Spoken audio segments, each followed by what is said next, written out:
Welcome. This session is called Michael George Unleashed. He's Michael George, I'm leashed. And we're also joined by Pam, who is CEO of Intara, an abacus company, and MSP. So she is here to make sure we ask the questions that all the MSPs want to hear. So Michael, you joined Syncro, about a year and a half ago? That's right, Dave. Syncro is what you call XMN, right? Extended Monitoring and Management. And as of today, a backup company. You just added a cloud backup. But most people probably know you from Continuum. So give us a little bit of rundown on Syncro and what you've been up to the last 18 months. You bet. Well, first of all, Dave, Pam, thank you both for having me here. And thank you all for attending this session late in a long day. Really appreciate that. So I joined Syncro 18 months ago. Syncro is, as Dave pointed out, we launched at the end of April of this year, XMM, which is a combination of a RMM, PSA, and also a Microsoft management console and capability, right, for tenant and policy management. And then this morning, we announced releasing a backup product, specifically a cloud backup product, also in the Microsoft space, not surprising, and we're going to talk quite a bit about that today. And it is actually not just Microsoft for mail and the data backup, but also the infrastructure, the Entra ID and infrastructure side of the equation, because if you just back up data and you don't back up and don't restore the infrastructure, then you're restoring your data basically into a pretty non-secure place. So that's why we are covering both parts of it. As Dave pointed out, I spent 8 years in the channel. I was the CEO of Continuum and really had an extraordinary experience working in this category and in this field. And, really felt like we helped enable really what is today some of the most successful MSPs that, many of them here represented in the 501. So that's been my journey so far. Great. So if I can ask a question, Pam. Michael, thank you for returning to the stage after a 5-year hiatus. We feel privileged to have you here today. You founded Continuum in 2011, and you were one of the first to take PE funding. Mm-hmm. After that came Kaseya and others. But PE often is blamed for challenges in this industry. Can you give us a little bit of your thoughts as to why PE has a negative focus in this Sure. area? Yeah, no, I'm happy to. Well, first of all, you all loved private equity until you didn't. And just like MSPs, not all, private equity companies are created equal, and they're all, have different investment theses. So just to explain a little bit of how that asset class works, that early on, we again entered in 2011. Most of the companies were much smaller, and the industry was a lot less mature than it is today. And so private equity oftentimes enters a exciting category like this, and they're in a value creation mode. So they're really investing, and our financial partner invested a lot. They didn't really focus on profits. They focused on us, driving, leading the market, and coming out with very innovative things, which we did. And we'll talk in a moment about, what we did in and around the cybersecurity space, which was not thought to be a small to medium business problem at one point. And again, we'll have a moment to talk about that. So you have the value creation side of private equity, where they're investing and enabling companies to grow and innovate and really even sort of fund a lot of that innovation. But then industries and companies reach a tipping point.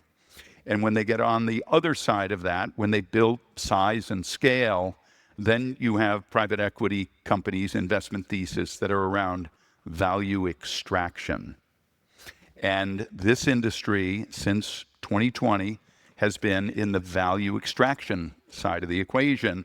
And I'm going to explain, very specifically why private equity in the investment thesis is dependent on leverage or debt. And since 2008, the financial crisis, most of the U.S. Treasury literally had a purposefully suppressed, or the fund rate allowed us to buy homes at 3%, and you bought a car. When you bought a car, you could get 2% financing and all of that, right? That's been going on for more than a decade. And then, of course, during COVID and post-COVID, when this became a gold rush industry for the MSPs, right? Because all the money people invested in infrastructure and networks and firewalls and everything else, now everybody's working from home. So there's a new level of investment, right? The internet became the new network, and people are re-upping for communication, all kinds of investments. So it was a big gold rush. And the US Treasury reduced prime interest rate to 0, just to make sure we kept our economy stimulated. It stayed that way, and what happened, right? ConnectWise acquired Continuum, money was free. Kaseya went and acquired Datto, money was free. Enable went public. So everything was, fine and good until April of 2022, when, just go look up the Federal Reserve rates, they went skyrocketing. And all of a sudden, what was free when you loaded up these companies with debt, and by the way, this is all information you can get out there. It's all publicly available. You just need to know where to look for it. But Kaseya borrowed $4 billion for that Datto acquisition. ConnectWise, $1.7 billion of debt. So again, when money's free, that's great. But now you're paying 9.5%, 9.75%, nearly 10%. So that means Kaseya, for instance, has to throw off $400 million of free cash flow just to service the debt. So where's the innovation gone? I mean, can I just ask for a show of hands? Who in this room, right? Because they did a lot of good work on locking people up into multi-year contracts and everything else. Who in this room, raise your hand if you have Kaseya, ConnectWise, or Enable. Don't worry, there's no Coldplay kiss cams showing. You can raise your hand. Right? You're dependent on those companies. And you know what you're doing? You're paying that debt.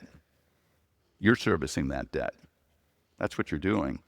So it's not like those companies don't want to be innovative. They just can't be structurally. It's impossible. So what are they doing? Right? They are commercial packaging. Kaseya's got Kaseya 365. ConnectWise comes out and has a follow-on product to go compete against that. And the sad truth of it is that, you are dependent on those companies. You're servicing their debt. And, what used to be your NFL, dynasties are now out in the practice field having a pillow fight with each other. I mean, they are not able, and don't think the CEOs don't want to innovate. They do. They just don't have any capital to do it. So that's why you don't like private equity. So how is Syncro funded? What do you do different? Thank you. So thank you for asking that. So our private equity firm is a growth equity firm, number one. And number two is when they acquired Syncro, they put 0 debt on it. 0. So we get to put all of our capital, and in fact, we are not only not EBITDA positive, we are EBITDA negative. They actually, part of my agreement when I came in and joined was that they were going to put in equity capital, and we were going to go and do some things that were transformational and really, really innovative to this market. So that is a big difference, and you got to pay attention to that. These are just the immutable facts of how private equity works. And I mean, just go look up, U.S. Treasury interest rates. This is all, and look at the dates of those transactions and look how that has played out. By the way, in terms of private equity, and of course, that has also hit the MSPs themselves, right? There are these private equity roll-ups and so forth. And this just was out on Reddit, so I hope you don't mind. Just give me a moment, because, as I said, you love private equity until you hate it. But this was somebody, Swebbers, I don't know, everybody's kind of anonymized in this stuff. But, he talks about visiting a potential customer, and the first thing out of this person's mouth was, "Are you planning to sell to a private equity company?" And I curiously asked why, and he went on to say, "I love the firm that I was with, but they got bought by private equity, and within a year, the service went down, the prices went up. It was absolutely terrible." And I go, anybody else ever get this question? So somebody comes in and says, curiously, private equity owns MSPs. I can confirm the costs go up, the service goes down. And it keeps going on and on. It's really quite funny. One of them says, he goes, "Well, as a smaller MSP, my growth hack for the past 2 years has been finding clients of another firm who just got bought by private equity and stealing them. PE is awful right up until they call me with an 8-figure offer. So this is not the first industry to be affected by, these dynamics, but I will tell you these interest rates is really what is killing innovation in this industry.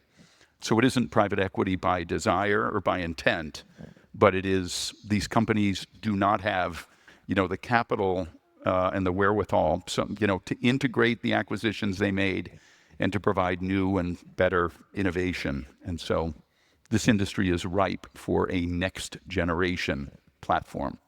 Great. So with Continuum, and we'll wrap up Continuum after really speaking about this, but you had incredible scale. You ramped up 500% in revenue. You went from 43 employees to 1,400 employees, and you had over 1.4 million endpoints. What part of your core leadership principles allowed you to do that, and how are you going to do the same thing at Syncro? How are you going to manage that? Yeah, I'm super proud of both the Continuum team that made that all true and possible. And by the way, that journey made, as I said, some of the most successful companies in this room at this conference, sort of bar none. I saw earlier today, Peter Melby, New Charter, right? These were early partners of ours in that incredible journey. What we did there was, for any of you who remember Continuum, what we did was something that was transformational to this market. We recognized that the challenge for the MSP market is in labor. It's in the labor dynamics. And we had a network operations center, a security operations center, and a help desk, and they were all in low-cost centers around the world. This is a common practice in the large enterprise that we brought down into the MSP space.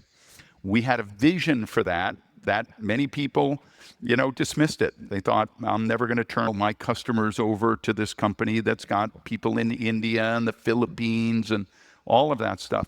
But for those who really understood the labor dynamics, embraced the Continuum model, and that's what made us successful, and that's what made them successful. Again, some of the most successful companies on the planet. We also, and you have to have a vision, and that was our vision then at Syncro. We have a new vision for how this market's going to play out. But we also, again, in 2017 at Continuum, we recognized that security was going to be the biggest challenge for this market and the biggest opportunity for the MSP. So we went out and forged an incredible relationship with SentinelOne. We acquired a company called Carver, founded by Jay Ryerson. Many of you know him. He did an extraordinary job. By the way, he was a Continuum partner. And then when his business was acquired, he created Carver. We acquired them. And lo and behold, within 2 years, right, between the invention of ransomware and some of these other things that were happening in the world, this is a security-first industry today. And yet, we had the vision for this back in 2017. We launched made that acquisition, launched that product. In 2018, people told us we were crazy. But for the MSPs that embraced it, well, lo and behold, right, this is a security-led industry. We are bringing those same principles here at Syncro. We have a vision for how this market is going to play out. Labor remains the single greatest challenge you have. And again, it's wonderful that people are, their innovation is in packaging and pricing of tools and everything else. Well, let me tell you, if your tool costs are that high that it makes a difference in your life, that they cut the cost by 8, you have a different problem. Go look at your cost of goods sold. Your labor is your cost of goods sold. That is 75 to 85% of your COGS. And none of these companies are properly addressing that. So at Syncro, we are addressing your labor challenges.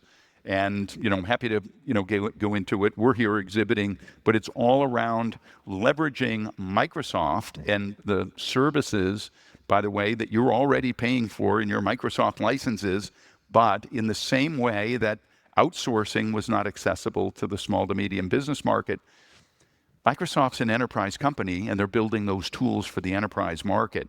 What we do at Syncro is we refactor them and make them approachable, accessible, consumable, and give you the opportunity to activate those licenses that you already have and work inside of the Microsoft environment. And for people who tell me, hey, I'm not sure I want to put all my eggs in one basket, I have to remind them, your eggs are already in the Microsoft basket. Microsoft has 98% of the operating system in the SMB. 98%. So don't think you are not going to be operating. You are already operating in that basket. And if you can just leverage their security tools, largest cybersecurity company on the planet, right? Some of their other tools that they built, Intune, if you can, Entra ID. By the way, let's talk about security real quickly. There are only three things that matter. I don't know how many hundreds of cybersecurity companies there are, but there's your identity, the endpoint, and your network. That's it. That's it. And so it's all about securing those things. And we're doing that right down in the core of the Microsoft environment. So that's our vision here at Syncro. And the team here, I have people like Dee Zeff. Dee ran products for us at Continuum. Dee runs products for us now here at Syncro. Kristen Costaiola ran Autotask, PSA, RMM, and some of the backup stuff for Datto.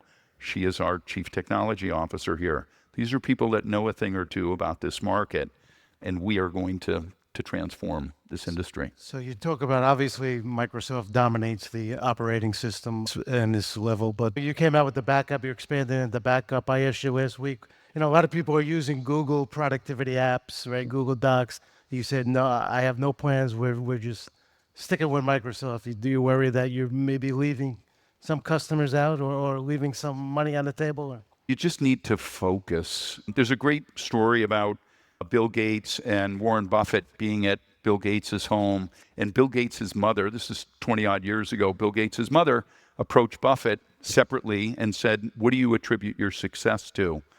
And he said, one word. And she knew this from her son as well. And they said, focus. We are just focused. And since Microsoft really, owns the operating system, they are today number one in identity, right? Followed by Okta, followed by Google. So they're not out of the race. However, Microsoft is betting the company on AI. I mean, just go watch Satya Nadella's keynote anytime and count how many times he talks about agentic solutions for this marketplace. By the way, they have an $18 billion investment in OpenAI. And it's no surprise that when at 4:35, when Sam Altman got fired from OpenAI, that on Saturday morning it was announced that he is now an employee of Microsoft. I mean, make no mistake, they are betting the company on AI. And so if you are going to bet your company on AI, I mean, that's what we're doing at Syncro.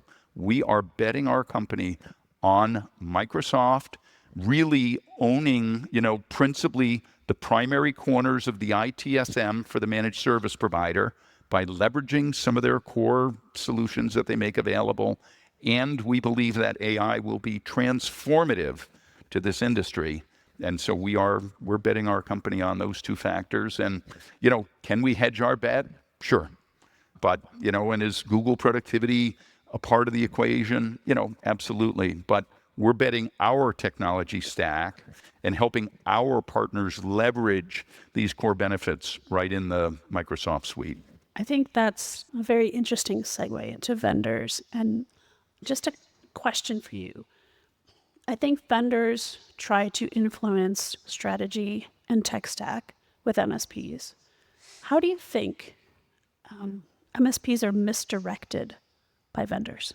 Well, as I said, with such a gold rush, in this industry with all billions of dollars coming in from private equity, funding companies that maybe should, but maybe shouldn't exist. So what are they doing? The second we hear everybody hates private equity, the second thing we hear is we hate all these aggressive salespeople constantly calling and everything else. And so I think what has happened is that they've created a tech sprawl. And, look at a, $2 or $3 million MSP. They've got 12, 14 technologies to deliver their services. A $5 million MSP has over 20. A $10 million MSP has between 35 and 40 tools. That's insane. And so what we've been misdirected on is buy my tool, buy my technology, and I'm making it cheaper. So what they've done is they've caused the MSP to day trade tools to get a little better deal, to get a little bit of this or that. But you're not paying attention, and they're not focused on labor and the labor costs. And that's how the vendor industry has really misled this category. We are maniacally focused on helping MSPs reduce their tech stack, consolidating their tech stack. DZEF is talking tomorrow between 12:30 and 1 at one of the open lunch sessions about, less stack, more security, because all of these layered up security technologies has really created a level of exposure that has really created challenges for this industry and exposed it in the cybersecurity ways that you don't deserve. You deserve people investing in technology, not just packaging and pricing and everything, but real technology that really affects and really improves the productivity, the operational productivity of your teams.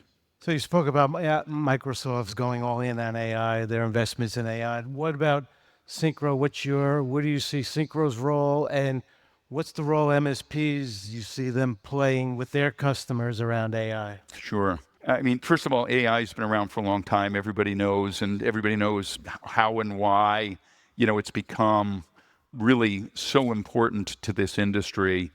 We believe in it in two areas that we're encouraging people to pay attention to. There is a whole dynamic, there's a whole category called autonomic computing. And it's this theory that computers are far better at remediating computers than humans are. And in fact, if you think about AI and the predictability of things like, systems slowing down, printers falling offline, somebody losing their password. I mean, these are all things that computers are completely capable of doing.